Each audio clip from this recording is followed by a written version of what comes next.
Hi friends, আবারও অনেক দিন পর চলে এলাম তোমাদের কাছে ছোট্ট একটা মিনি ব্লগের ভিডিও নিয়ে। আর সকাল থেকেই ভিডিওটা করা শুরু করে দিয়েছিলাম, যেহেতু আজকে ভিডিও বানানোর খুব ইচ্ছা হয়েছিল। তো সকালবেলায় দেখতে পাচ্ছ রোদ ঝলমলে আকাশ আর প্রচুর কাচাকুচি করেছি। তার সঙ্গে এই গাছগুলো কয়েকটা গাছ নতুন লাগিয়েছি, সেই জন্য কিন্তু এদেরকে রোদে দেওয়ার প্রয়োজন হয়েছিল। সেই জন্য আমি একদম রোদে দিয়ে দিয়েছি, কারণ মাঝে মাঝে কিন্তু এদেরও খুব রোদের দরকার হয়। একদম বাড়ির ভেতরে থাকে তো, তাই একটু কেমন মতো হয়ে পড়েছিল। তো দেখো সকাল সকাল কিন্তু এরকম সুন্দর গাছগুলো দেখলে একদম মনটা কি সুন্দর ঝরঝরে হয়ে যায়। আমার এগুলো একদম পছন্দের, কারণ আমি এদেরকে খুব যত্ন করে মানুষ করছি। আর এই গাছগুলোকে কিন্তু রোদে দেওয়ার প্রয়োজন নেই বলে এরকম সিঁড়িতেই রেখে দিয়েছি। তাই সকালের কাজ একদম ঘর মোছা বাসন মাজা থেকে শুরু করে দিয়েছি। আর আমার ক্যামেরাম্যান হচ্ছে আমার মেয়ে, যেহেতু ওর এখন স্কুল ছুটি, তাই ওকে আমি আমার ক্যামেরাম্যান করে নিয়েছি। তাই সমস্ত কাজ ছেড়েই কিন্তু স্নান করে চলে গিয়েছিলাম ছাদে ফুল তুলতে। ফুলগুলো তুলতে একদমই ইচ্ছা করে না, কারণ এত সুন্দর ফুলগুলো দেখতে ভালো লাগে গাছের মধ্যে, কিন্তু পরের দিনে তো সেই বাসি হয়ে গিয়ে নষ্ট হয়ে যাবে, তাই পুজোর জন্যই ব্যবহার করা হয়। আর ঠাকুর পুজোর জন্য এই ফুলগুলো কিন্তু আমি এখান থেকেই তুলি, বাইরের কোনো ফুলের প্রয়োজনই হয় না। যা গাছে ফুল হয় আমার ওতেই ঠাকুর পুজো হয়ে যায়।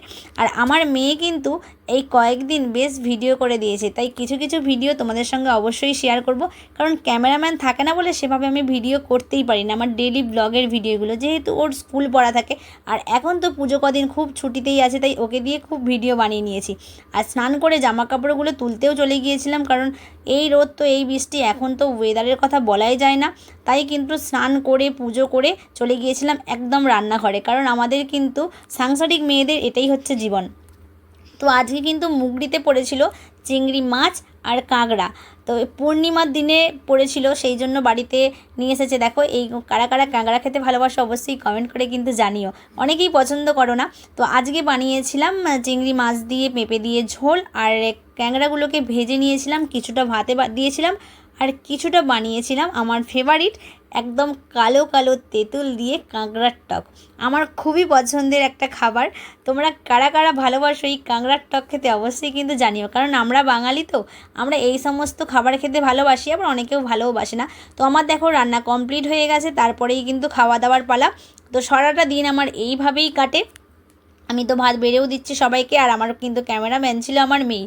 এখন কিন্তু আমার মেয়ে আমাকে থ্রেট দেয়, ওকে যখন একটু বকাঝকা করি ও কিন্তু আমাকে বলে যে আমি কিন্তু তোমার ভিডিও করে দেবো না। এটা আমাকে বলে সবসময় ওর দরে টানার চেষ্টা করে। যাই হোক, বাবা আর ছেলে দুজনেই সমান।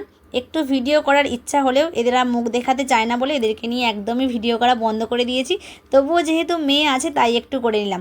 তো আর আমার মেয়েও কিন্তু এখন বাবা আর দাদুর দলেই পড়ে গেছে, একদমই মুখ দেখাতে চায় না ভিডিওর মাধ্যমে। যাই হোক, আজকে অনেক কথা তোমাদের সঙ্গে শেয়ার করলাম, সারাটা দিনের কাজকর্ম তোমাদের কেমন লাগলো অবশ্যই কমেন্ট বক্সে জানিও। চলো টাটা সবাইকে।